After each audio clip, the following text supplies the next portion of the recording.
Hello, and welcome to the September 29th, 2018 edition of Point Counterpoint, the 46360 show. The opinions expressed by the show's host, myself, Dwayne Perry, and Anthony Tony Hendricks will many times conflict, thus the title, Point Counterpoint. Point Counterpoint is a weekly issue show for our area. Point Counterpoint always lets you judge for yourself. We live in an information free-for-all. It's hard to see through all the misinformation and get to the accurate facts, what's right and best for our community. We will not libel, discriminate, or disrespect anyone or their views. We believe in the constitutional First Amendment, right of free speech, and we support anybody who voices their opinion as their duty to their community. This program brings you just that, an unedited, honest, candid discussion of issues. The producers of Point Counterpoint are solely responsible for the content of the show, but because the show is not rehearsed, we take no responsibility for the opinions and statements made by our guests or for the information they gather from public sources. We will adhere to all applicable federal, state, and local regulations concerning limits of public speech and program content. The intent of this show is to thoroughly research current issues that affect our community, present the facts surrounding the issues, discuss the pros and cons, and then present to our viewing audience what we together or individually feel is the best solution for both the community and the public.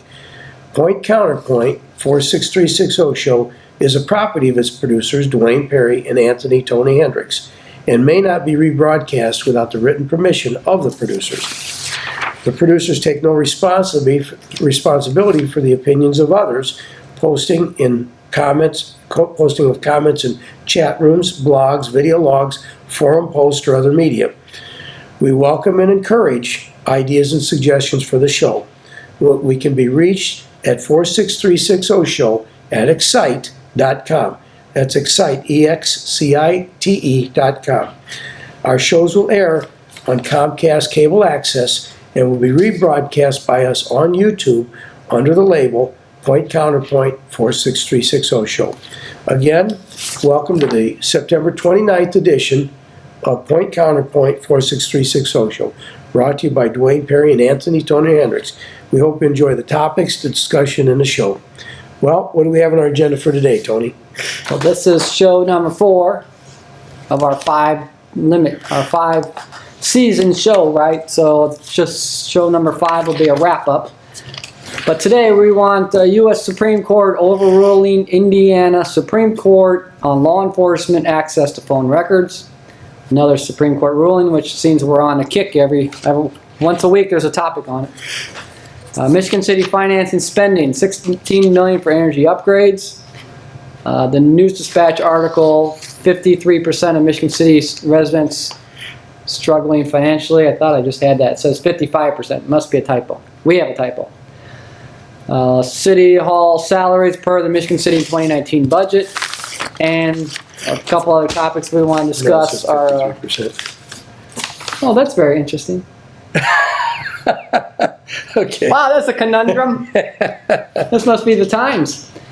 Okay, and Supreme Court, obviously we're going to talk about the Supreme Court nominee. So let's go. U.S. Supreme Court overrules the Indiana Supreme Court. Yeah, I wanted to talk about this because there's nothing we can do about who our Supreme Court judges are, either in Indiana or federally. But there's some very important rulings coming out of the Supreme Court. Last week, we talked about the Indiana Supreme Court decision to hold communities financially responsible for what their law enforcement officers do, both on and off duty. Let's say if a policeman is working off-duty security for an event and something happens and he's accused of doing something that breaks the law, the community, the city or the town he works for is responsible for that. Now this week we have another... Wait, can I chime in? Yeah, absolutely. There was an article in just yesterday, Northwest Indiana Times. Boy, you got to go to the Northwest Indiana Times. What a wonderful newspaper. Lake County Sheriff, I want to chime in on the last one about the responsibility. Lake County Sheriff requires their deputies to be insured, and they require them to tell them every off-duty event they're working. I wonder if we do. That's pretty smart, because if the municipality is liable, Lake County Sheriff's a step ahead. They've got to take more control. Hopefully it will induce the communities to be more diligent in who they hire. Not that they're not hiring good people right now, but if your liability for your employees increases, it's going to make you more aware of the hiring process, that you've got to be careful.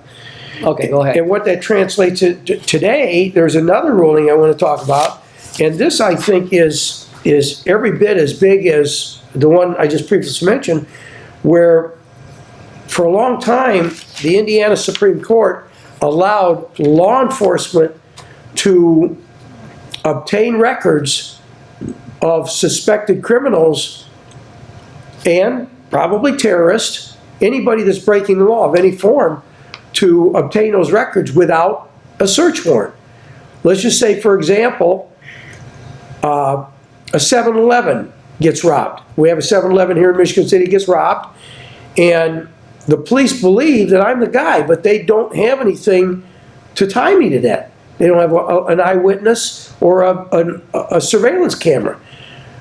By the Indiana Supreme Court, before the U.S. Supreme Court overruled their position, the police, if my cell phone was with AT&T, the police could go to AT&T, ask for my phone records without a search warrant, and if AT&T said, oh yeah, well, here, take a look at them, and they looked at my records and determined, and a lot of people don't know this, that your cell phone is somewhat of a GPS device, because it's constantly, as long as it's on, it's constantly sending out signals. It's searching for a tower to lock into, and that tower records the location of every cell phone that sends it a signal.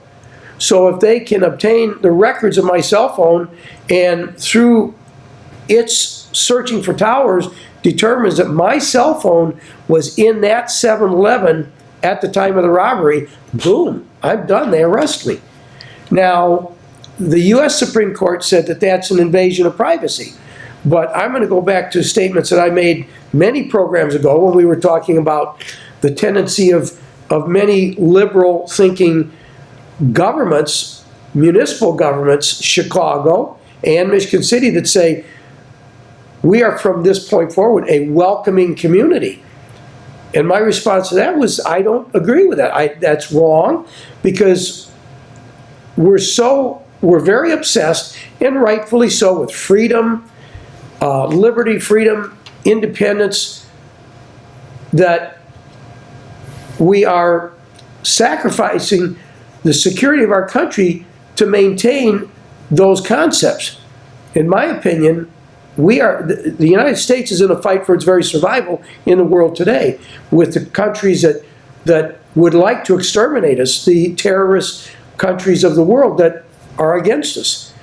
And unless I believe in the future, to make the United States safe and secure, we may as individuals, and I hate to say it, but I'm willing to do it. We have to do it. We're going to have to sacrifice maybe a little bit of our right to privacy and freedom. Now, this is a tough one, because now I'm going to recall, I want to say Edward Norton, but he's an actor. Edward Snowden. Yeah. Now, and I said, in my opinion, Edward Snowden's a patriot. He exposed the atrocities that the NSA was doing. Yeah. That started under President Obama. He approved a higher level of surveillance that was started by President Bush with the FISA warrants. For expediency, if the Justice Department suspected that a terrorist activity was going to occur, they could exercise warrants of search, seizure, surveillance without a court, without a judge approving it. And President Obama elevated that to a much higher level, and the NSA ran wild with it.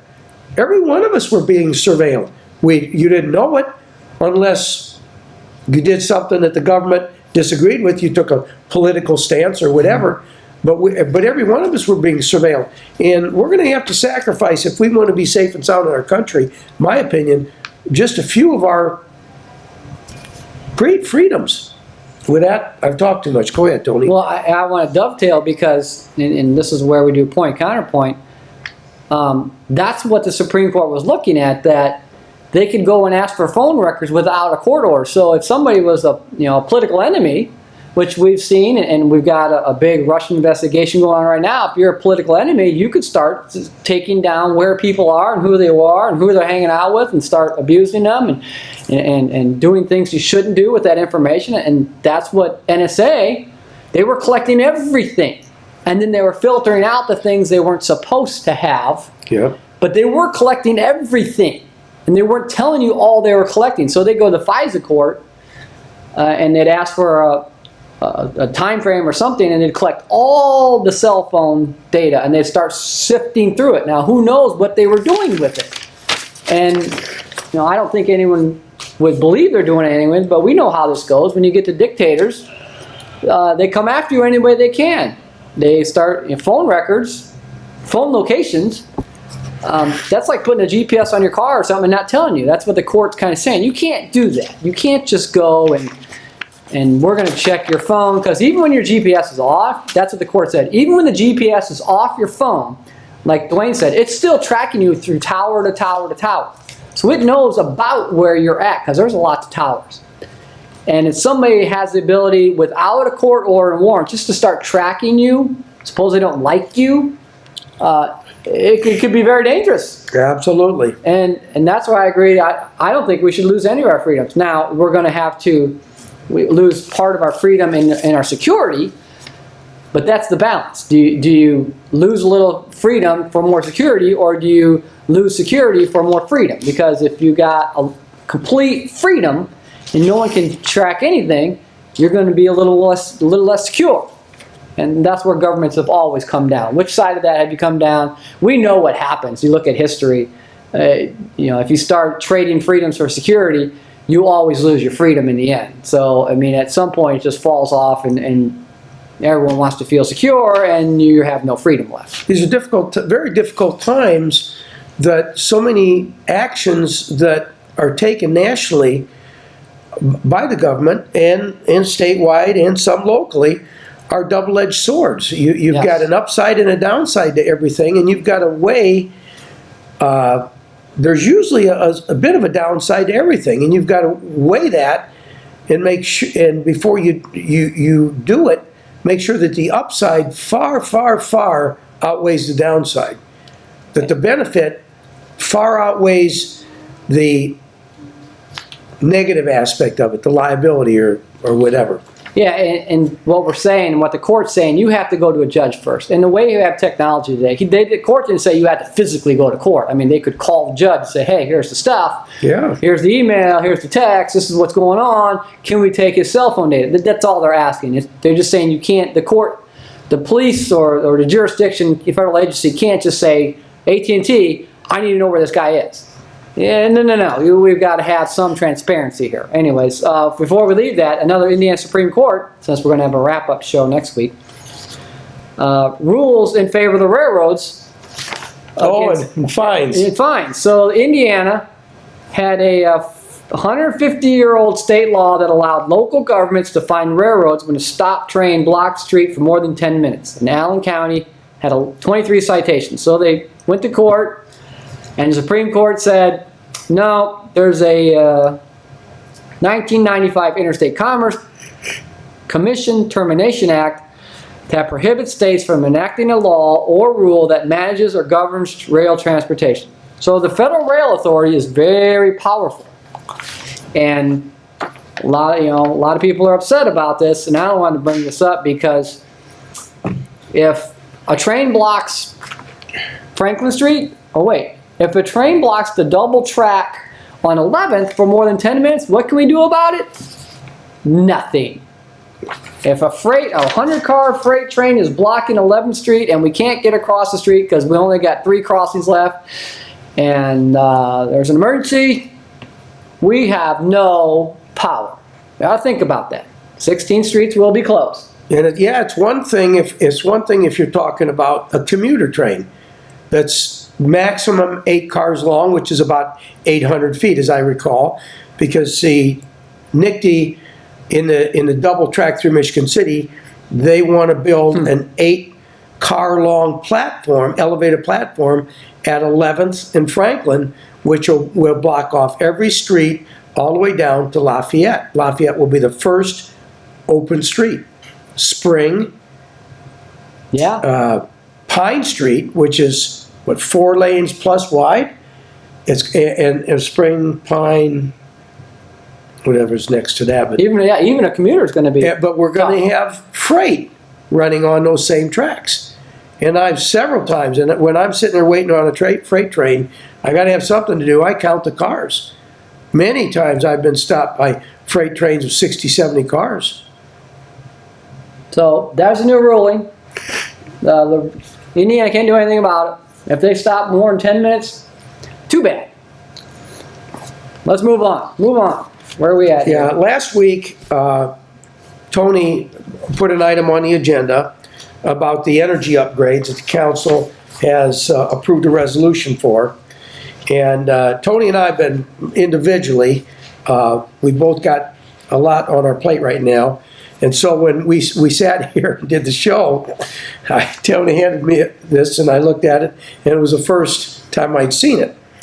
And I looked at it, and I took a second good look at it, much better look after the show, and I said, we got to get back to this. This is just some of these, the way the city is spending money. We've talked about this so many times. The level of bonding, the last show that we did that I threw out a number, it was through the Ohio Street project, it was $69 million of debt, principal and interest. And it's just, it's wrong. We're biting off enormously big pieces of this cake or pie, whatever you want to say, and we're financing it when we very more practically should be doing smaller projects and paying for them out of our cash reserves, the Riverboat Fund or redevelopment commission money or whatever qualifies to pay for it. But we need to stop this financing of everything. And part of it, some of these projects, I still have the city government, the city business fairly fresh on my mind because it wasn't that long ago that I was on the council. Some of these, in improving the, I think one was, let me see, building lighting, $430,000 for LED retrofit.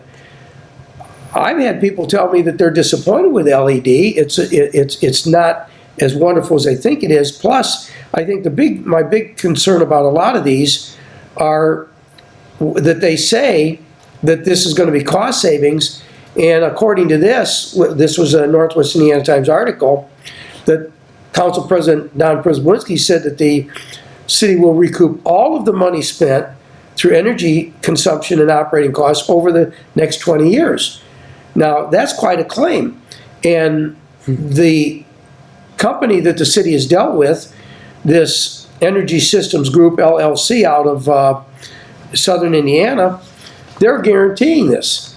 Now, being a businessman as I have been and working in contracts specifically, the other article that I saw, I realize now there's 2 articles, and I'm looking at one because the other one listed annual savings, and I think that was the one that knocked me right off my feet, because some of when we're told that we're going to recoup all these costs, to me it's very simple, and we're supposed to do it. The company guarantees that these costs will justify themselves in 7 years. Well, you divide the annual savings by the dollars spent, and several of them had a return of investment of well over 100 years. And I'm thinking, what kind of a deal is this? It doesn't sound like a very good deal to me at all. If we're gonna, the systems aren't even gonna last 100 years, and yet they're saying that they're gonna pay for themselves. So in what my line of work, what I have done in business is I've had issued contracts that had retainage clauses of 10%. And that motivates a contractor to do the job right and live up to their commitments. Let's take if you issue a contract to the city for guaranteed savings. We don't even know that 7 years from now this Energy Systems Group LLC is even going to be in business. But they're guaranteeing us that we're going to save all this money over the next 7 years. So let's say that we issue them a $50 million contract. We say, all right, we're going to hold back $15 million of that contract, and that's going to be somewhat of a retainage. You're guaranteeing that every year we are going to have this savings. So we will take that $15 million, divided by 5 years or 7 years. I chose 5 because it's a little bit easier arithmetic. Say 5 years, that's $3 million a year. Each year, if you meet your savings, we'll give you that $3 million. At the end of the 5 years, you have your full $50 million. Any 1 year during that period that the city doesn't achieve those savings, the money stays with us. And that somewhat makes people not only talk the talk, which they've done, 7 years, you're going to have all these savings. It makes them take a look at their numbers again and the system that they're prescribing, the equipment, and say, hey, yeah, we feel comfortable that this is going to make at least that amount of savings, so we're going to get our money. But these commitments that companies make, the economy is so unstable, it's changing so fast. Companies are rising out of nowhere and disappearing into nowhere, going out of business all the time. So if I were a new business just coming into being, I'm going to make guarantees, and I'm going to hope like hell I can keep them. But if I've got pretty savvy customers, they're going to hold my feet to the fire with money, the amount of the contract, that I do keep them. We don't, for some reason, Michigan City is very reluctant to take entities to court in agreements. We sat there and looked at the Warren building forever deteriorating because we gave that building, gave it away to a developer, O'Brien, a real estate fella, with the promise that he would renovate the building. Well, he renovated the building at the rate of installing 2 to 3 windows in a 7-story building a year with several hundred windows. And every time the public complained, well, let's go after this guy. It would cost us more money to go after him than it's worth. Well, let's go after him in a different way. Let's withhold money in the very beginning and give it to him as he makes his commitments. I think that's a pretty good way to go. Well, let me kick my soapbox off to the side of that one. The energy upgrades, my beef was, and I see a lot of communities doing this, but Michigan City especially, somebody's making a profit here. They're not, Energy Systems Group LLC is not doing this out of fun or the grace of their heart. There is a profit margin, and Michigan City's got the money with the casino. And we could do, let's suppose they're making a $150,000 profit. You could take any one of these projects, and we could do it with our own money, which we're doing anyways. We're paying them $3.75 million, so we're doing it with our own money anyways. It's just that they're going to make a profit off, I don't know, administrating it in our reduced bills. But suppose it's $150,000, we could take one of these and do it, and it'd be done and be paid for. Yeah. And we have the money. And I presume these energy upgrade contracts are due that they install the energy upgrades and we keep paying the same bill we would normally pay. It wouldn't go up with the cost of living or the cost of power, but they would get that revenue back. Or we would get it back until we paid back the $3.75 million. That's my beef. I mean, if we have the money, well, if we wouldn't waste the money other places like an extra 2 or 3 million in Interest. in Ohio or wherever these financially and bonding these projects are, we could use that money, and that's why we're always here about talking about bonding and finance charges. There's easily $3.75 million running around this town somewhere in interest charges on some projects. And we could pay for it ourselves, and then we could keep that money coming in every year with lower gas bills and electric bills because it's already paid for. We're not paying somebody some money to tell us how to do it better. We have qualified, we said it's overtime. We have qualified people in the city who can do this. Well, I've said that all along. Trustworthy. I've said that all along. Everything that Michigan City does, well, I'm glad I didn't be specific about individuals. Everything Michigan City does, they farm out. I just can't believe we don't have the resources, the talent to do it right here in the middle. We have the talent. We have good and break this down. There's 11 projects here. Do 3 a year. In 4 years, they're all done. Yeah. And we've done them without paying interest at all because we've done them with our own funds. Or an overhead charge. $69 million. That's what I said. $69 million Michigan City is in debt because they finance everything. So we have a leadership vacuum. Somebody who can't administrate something as simple as doing this every year and getting a piece of it done with the money we have with no overhead third middleman in it. But I guess we got to have a middleman somewhere. Somebody's got to have a middleman. Pay somebody because they're shuffling some papers. I guess here we are. We're not getting paid for shuffling papers. Maybe we should get some money. But the long and short of it is we don't need to follow in the path of Gary because we brought this up before. Here's an article, September 13th from Northwest Indiana Times. The city of Gary is months away from having no cash on hand. And they had to sell their police department because they've spent and spent and spent, and it's caught up to them. Finance charge, third-party administrators, outside consultants, and now the day of reckoning has come. They're selling their police department. They can't figure out how to put a budget together. Yeah. That's the latest article. Can't get a budget when there's nothing there. They have a new budget coming up, and they can't even afford to pay the rest of this year. All right, let's move on. That's crazy, crazy, never-ending story. Just irresponsible. I'm sorry, that's what I feel it is. I just think it's a leadership vacuum. I mean, can't we just say, let's split this into 4 years or 5 years and just do this? I'm sure and then the council could say we're going to save $150,000. Well, that's because some people look at our revenues from the riverboat like it's an artesian well of money, that it's never going to stop. Even artesian wells run out of water. So this is, I didn't realize this when I announced it. The News Dispatch article, which you have, 53% of Michigan City residents struggle financially. I have the Northwest Indiana Times article. It says 55. There it is. So who jimmied the numbers? Is it 53 or is it 55? Well, it's kind of strange that Northwest Indiana Times says 55% of the households are struggling, but the News Dispatch says 53, and that's a local paper. So which one's right? Go ahead. That's very interesting. It is. It's an interesting article.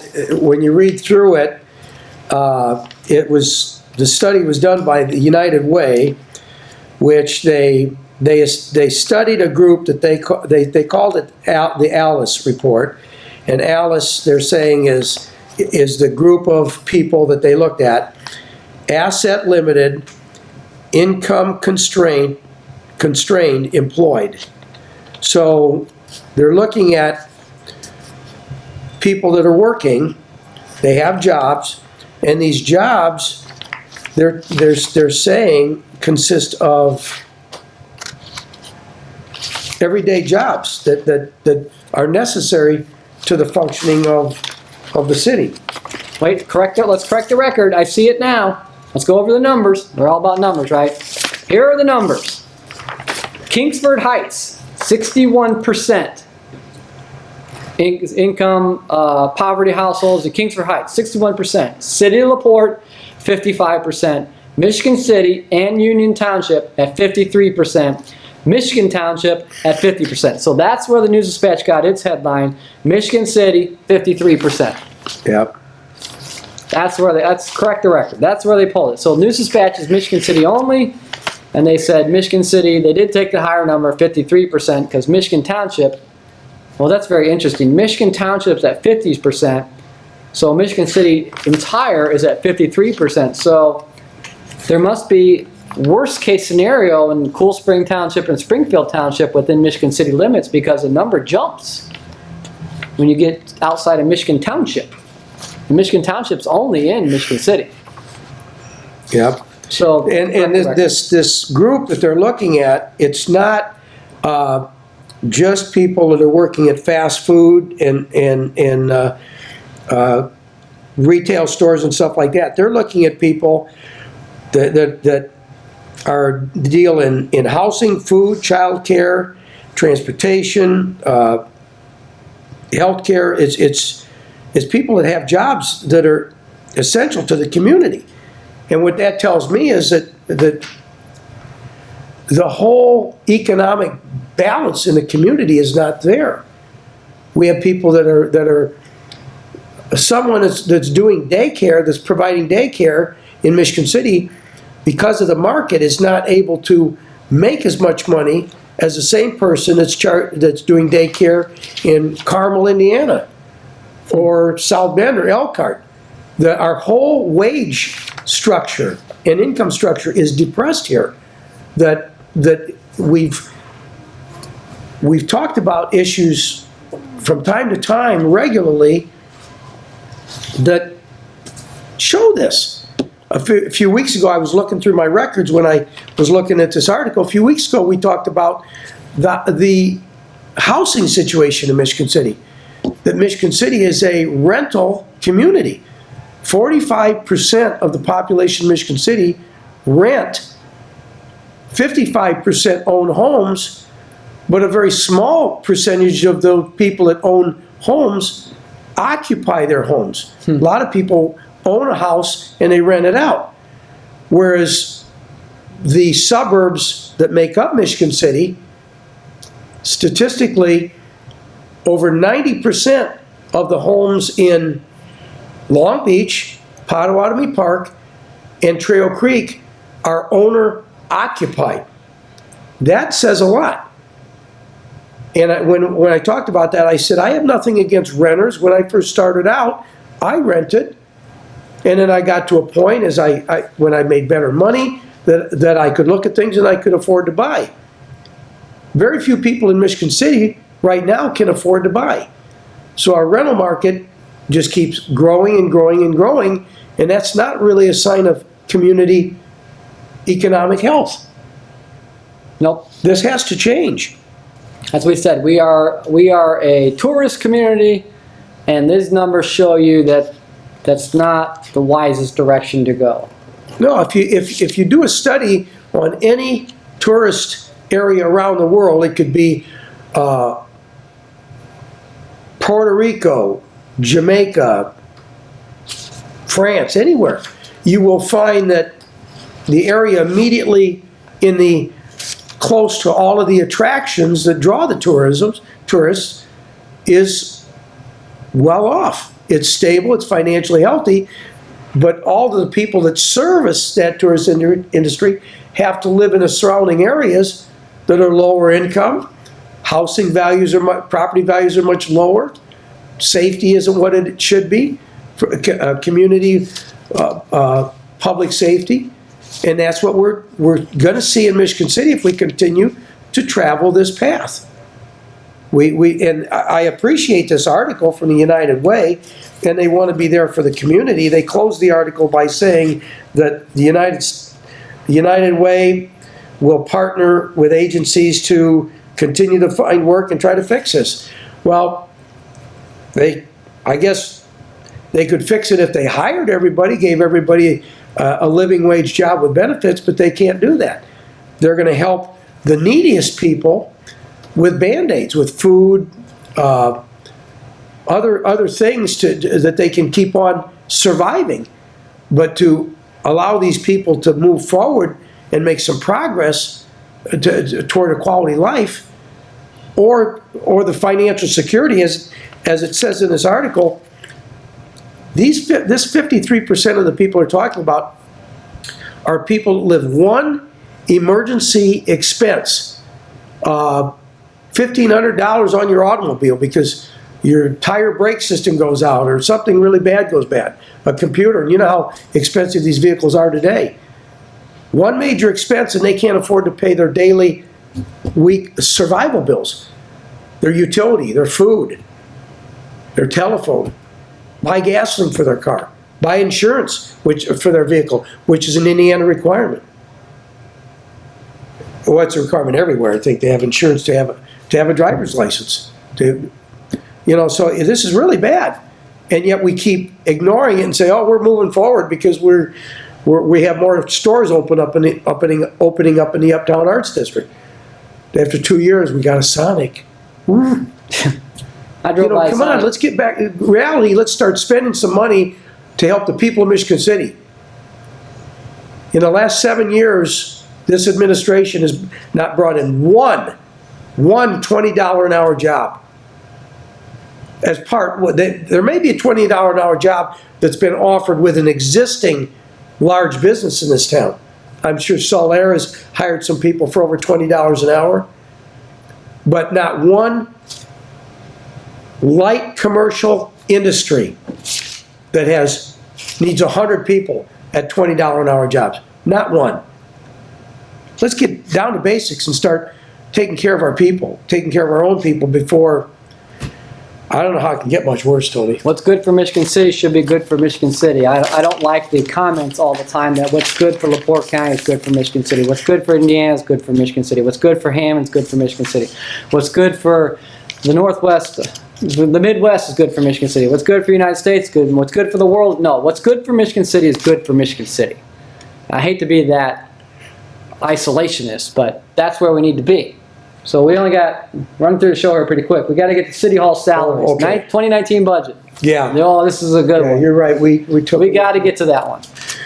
Well, all I can say about that is in the article about the 53%, it said that from 2010 to 16, we've seen 9% inflation in the cost of living, and yet from 2016 on, I still have a copy of my 2016 budget from being on the city council. The mayor's increased his salary 15% in the last 2 years. And that's not even counting the stipends that he gets from certain self-supporting departments in the city government, like the water department, like the sanitary district. So the mayor, and I see he's taking care of several other people, the controller, Mr. Murphy, and he's taking care of a lot of people that are well beyond keeping pace with inflation. But Well, it says the median income was $53,500 in LaPorte County. boy, I find that hard to believe. So what's the mayor's income? He's 78.5 now. 78.5. So 2 years ago he was 68.5. So he's 50% higher than the median income. Pretty nice position to have. Wait, we got a good one I want to talk about, because both you and I have been in several meetings, and this is not a secret, about the city engineer. Oh yeah. What's that? What's the yearly salary? City Let's see engineer. what Mr. Peller makes. City engineer. I'm not necessarily speaking on Peller, but the city engineer's position. We only got one city Yeah, I know, engineer. but it's been different people. How much is that getting paid? Well, okay, it's been different people. He's making $64,600 a year. And what is he? Well, as he says, every time he's asked about doing something, he says, "Hey, I'm only a part-time employee." Well, normally a part-time employee is 50%, so if you translate that to a full-time employee, he would be making $128,000 a year. So he's making $64,000 a year as a part-time employee. Part-time employee. I think our county commissioners only make 35 part-time. Yeah. Boy, And they're the equivalent of a mayor, only in the county. be nice to have that kind of part-time income. 64,000. But he doesn't live here, right? No, he doesn't. He doesn't live here. He doesn't live here. Maybe that's part-time income in Mr. Lake Cuss doesn't County. live here. An awful lot of our administration members don't live in Michigan. So the median income in LaPorte County, those people who make some pretty good money in LaPorte County, is $53,500. I'm looking on here. Common council member, 14.4. I think that's way low. Yeah, The time the council members put in, I think that is extremely low, and praise them for willing to serve for 14.4. What kind of talent are you going to get it for 14.4? I can't These believe Chicago council members make 19 a year, 19 plus, because I talked to them. City controller, 58,000. I would agree. You should pay. I think you should pay 100, but that person should have to be a CPA. Plan director, 56,000. You had a good plan director, you could do a lot of good things. Personnel director, 53,000. Pretty important person. Corporate counsel, $92,000. That's a lot of money. Transit director, 49,000. That's probably decent. City engineer part-time, 64,600. Human resource director, 51. Fire chief, 67. Police chief, 71. Central services, 59. Street department, 49. Barker Civic Center, 49. Airport manager, 51,000. Let me sidetrack a little bit. Airport manager. The airport is at the old Joe Phillips Airport, and I don't understand. When Joe Phillips ran that for his whole life and raised a family on it, and now it costs us all this money to run that thing.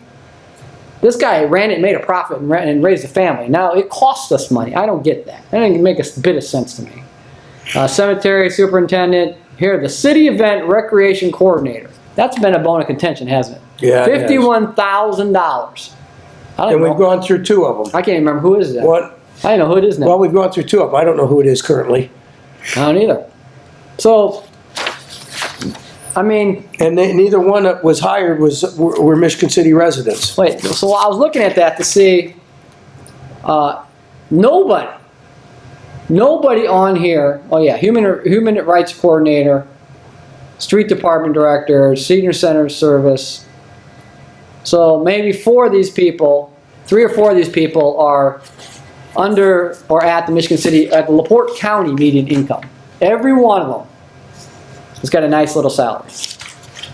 Park department superintendent, and Jeremy Keenitz does a very good job. Oh, he does. Oh, yes, he does a good job. He makes more than the fire chief. Oh, I can't imagine what he's getting put through in the summer.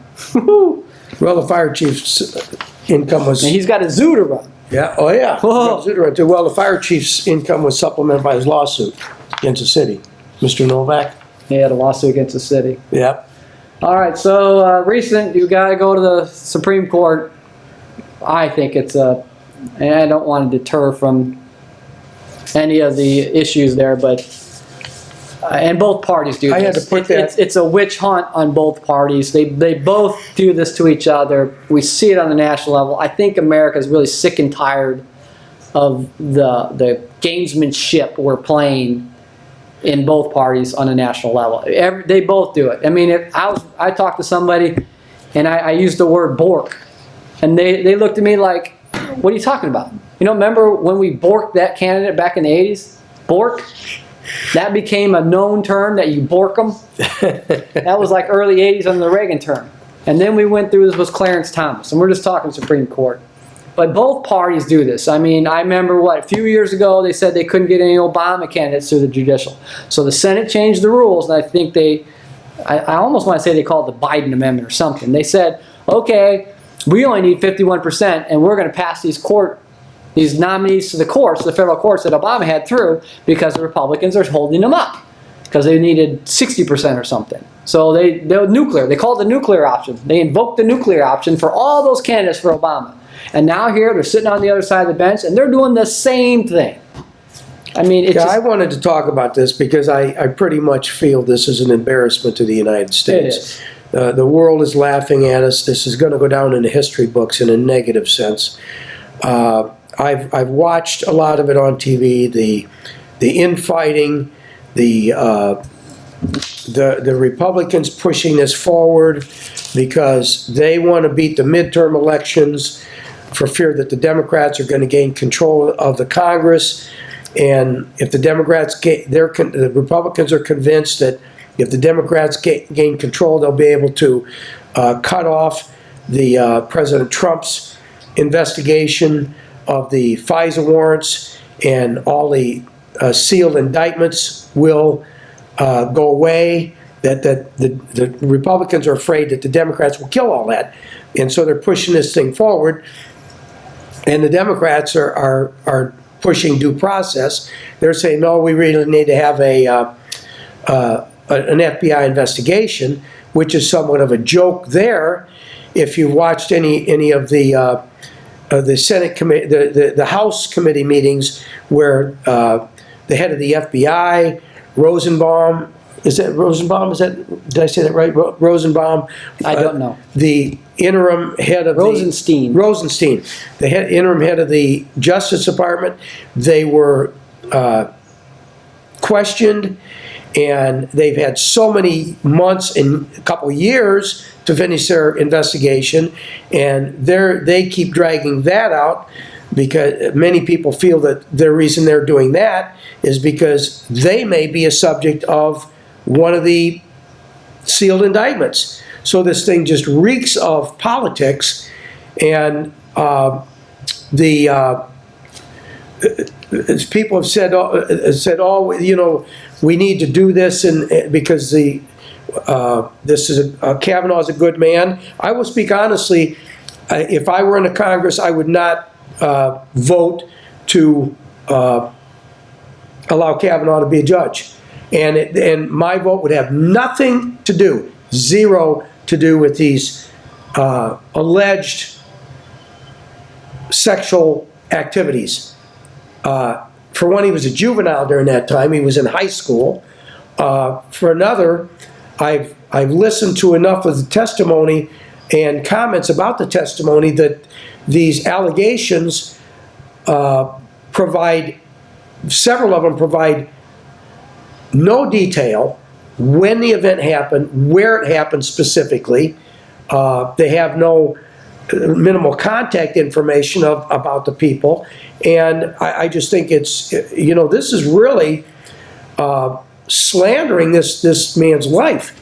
He's been a federal judge a long time. And again, the reason I would not vote to appoint him as a judge is because I've heard enough about his opinions. And I've said this before, right out of the chute, when he was selected by President Trump. I saw one of his previously issued opinions that he would enact legislation by which the President in the United States is above investigation, is above arrest, or above punishment for anything. He's above the law. And that's contradictory to what we founded the nation on. Equality, and no one is above the law. And that one position of his would be enough for me not to vote for him. He's conservative, and that's what we don't talk about. That the Supreme Court, depending on the appointment of the judges, are either conservative, the court is either conservative or liberal. And there you get back to politics. Everybody's painted with a brush. If you're a Democrat, you're a liberal. Yeah. If you're a Republican, you're conservative. And there's no gray areas. There's no conservative liberals, and there's no liberal conservatives. And that's not what life is. Your beliefs cover all different areas. But they said he would reverse Roe versus Wade, which there's no double jeopardy in crime, but yet in public policy, there's multiple jeopardy. Every time the Supreme Court, a new judge is appointed, they can revisit a previous decision by the Supreme Court and reverse it. This is wrong. Some better guidelines need to be established for the Supreme Court. But it's just so unfortunate in every aspect. Our whole political system, in my opinion, is getting a black eye in this. Yeah, this is the worst. I'll call this the worst, and it's getting even worse, political theater that I've seen in my lifetime. And I've watched a lot of political theater since I was born, pretty much. This is bad. This reeks, because we can go back to the Clinton. You know, they had special counsel. Who was that guy? They appointed special counsel about Bill Clinton. And I remember the Democrats on the other side were saying, oh my gosh, this is bad. We got to shut down. And now they're on the other side saying, wait, we want an FBI investigation, pretty much a special counsel. You know, it's just the nastiest political theater. Seems like all for personal gain, either how to play the next election, or maybe even the next judicial appointment, which could be Ruth Bader Ginsburg. I mean, there's another one, so are they setting that up that, wait a minute, we're going to make this so ridiculously hard. We are going to put you through the ringer. So if you think a conservative president is going to nominate another judicial appointment for Ruth Bader Ginsburg, you got another thing coming, because we're going to make it so bad. We will do whatever we have to do, if it even means destroying your family, to make sure that we win the political theater. And it's such a sad, sad road that we're on that I don't see any way coming. We seem to be moving toward a means, or an end justifies the means philosophy in life. And this is just, I don't blame people. I'm going into it because I watched it. I don't blame anyone for not watching it. When I clicked on it on my computer, it said it was over 7 hours. I thought, man, I don't want to sit here in front of this thing for 7 hours, but I did. And I saw so much. The Democrats right away wanted to have a vote. They wanted a vote to have an FBI investigation of Mr. Kavanaugh. The Republican chair, the Republican chair said, no, there will not be a vote because this is not an executive session. This is just a hearing. This is just a meeting. The Democrats kept saying, no, we want a vote. We want to refer this to the FBI. We want a detailed investigation. And after the failure of the FBI to wrap up an investigation of whatever they were talking about when Rosenstein was running it, who would want to put another ball in their court and let them run with it? They never find the end zone. They never complete it. And then the Democrats finally got mad as hell because the Republicans kept, no, not iron, not allowed, and they just kept marching. So the Democrats all got up and marched out. They left the session. It's a real embarrassment. I watched the piece, but the good piece was Kavanaugh's discussion or his statement when he said, make no mistake, this will reverberate throughout eternity now in our political world for anyone who's a candidate for any appointment, that they need to be aware. This is what you will go through. Hands down. Whatever party's not in power will put the other party through this. Because this is the tool they will now use. Both sides will do it. If the Democrats are in power, I guarantee the Republicans will do this against another candidate. It doesn't matter. They will do it. The ends justify any means they do. They don't care what they do, long as their points made. It's just so far-reaching. And I believe as adults, we need to be responsible for what we are responsible. We are. We're the voters. Yes. We vote. Whether you consider an adult someone 18 or 21, I've always felt that at 18, someone's eligible to to join the service and die for their country. I've always felt they should not only be able to vote, but they should be able to consume alcohol. I do too. If you can die for your country, you can have a drink. If you can't drink, then maybe you shouldn't have to serve until you're 21. Yeah, but it's getting ridiculous. From our topic last week of somebody bringing it up as Bert and Ernie gay. Yeah. You know, now you're going to have little kids, 6 and 7 years old, saying, "Mommy, am I okay? Am I normal?" And they actually interviewed some junior high kids. No. I watched that, and they would say, "Well, how do you feel about this? Yeah, how do you feel about being held 50 years from now accountable for what you're doing today as a teenager?" And they all said, "Well, we're kind of nervous about that." Yeah. I mean, let's just add more stress to life. Let's just make it harder for people to grow up with their heads screwed on straight. I guess we're trying to get high schoolers to be adults. I'm all for Me Too.